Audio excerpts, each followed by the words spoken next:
Hey, TVC kids, we are back. We are back to find out what it is that Mr. Tumnus has done. Do you remember where we ended? Lucy and he had gone for tea. Sounded like a delightful thing, right? And they'd gone for tea, and then he brought out his flute and he started playing his flute. And the music was so beautiful, she wanted to cry and laugh and fall asleep. That was some confusing music, wasn't it? Well, Mr. Tumnus finally just started crying. Lucy said, "It's time for me to go." And he started crying and saying, "No, no, I'm a terrible fawn. I'm such a bad fawn." You want to find out why he's saying that? Here we go. He said, "My father would have never done a thing like this." "A thing like what?" said Lucy. "Like what I've done," said the fawn. "Taken service under the White Witch. That's what I am. I'm in pay of the White Witch." "The White Witch? Who is she?" "Why, it is she that got all of Narnia under her thumb. It's she, are you ready for this, that makes it always winter and never Christmas." Think about that. Would you like that if it was always winter and never Christmas? Never see a flower blooming outside. Never see the birds flying through the air, making nests. It's always winter and never Christmas because of the White Witch. "How awful," said Lucy. "But what does she pay you for?" "That's the worst of it," said Mr. Tumnus with a deep groan. "I'm a kidnapper." "That's what I am, a kidnapper for her. Look at me, daughter of Eve.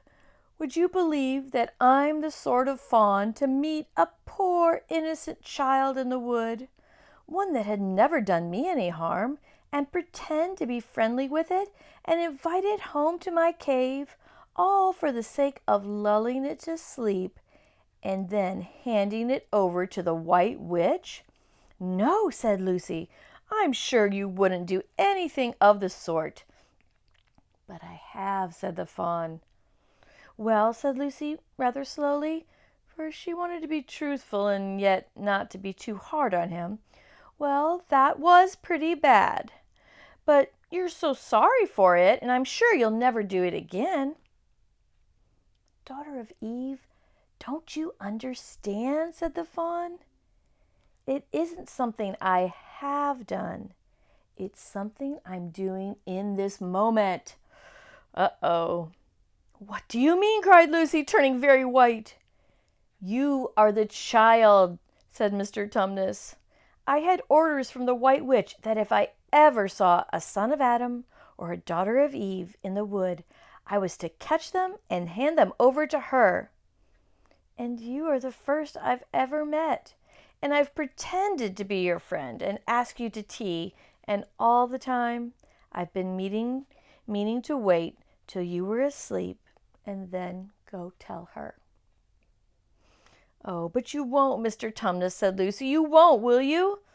Indeed, you really mustn't."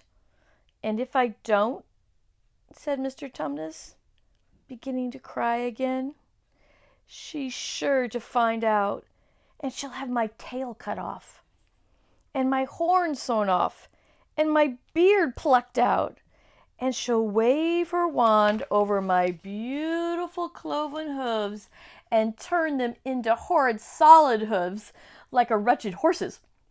And if she is extra and especially angry, she'll turn me into stone, and I shall be only a statue of a fawn in her horrible, horrible house until the 4 thrones of Cair Paravel are filled, and the goodness knows when that will be, and whether it will ever happen at all." "I'm so sorry, Mr. Tumnus," said Lucy, "but please let me go home." "Of course I will," said the fawn. "Of course I've got to. I see that now. I hadn't known what humans were like before I met you. Of course I can't give you up to the witch, not now that I know you. But we must be off at once. I'll see you back to the lamppost. I suppose you could find your way back from there to Spare and Wardrobe." "I'm sure I can," said Lucy. "We must go quietly as we can," said Mr. Tumnus. The whole wood is full of her spies. Even some of the trees are on her side. They both got up and left the tea things on the table, and Mr. Tumnus once more put up his umbrella and gave Lucy his arm, and they went out into the snow. The journey was not at all like the journey to the Fawn's cave. They stole along as quickly as they could without speaking a word, and Mr. Tumnus kept to the darkest places. Lucy was relieved when she reached the lamppost again. "Do you know your way home from here, daughter of Eve?" said Mr. Tumnus. Lucy looked very hard between the trees and could see just in the distance a patch of light that looked like daylight. "Yes," she said, "I could see the wardrobe door." "Then be off as quick as you can," said the Fawn. "And can you ever forgive me for what I meant to do?" "Why, of course I can," said Lucy, shaking him heartily by the hand. "And I do hope you won't get in dreadful trouble on my account." "Farewell, daughter of Eve," said he. "Perhaps I may keep this handkerchief?"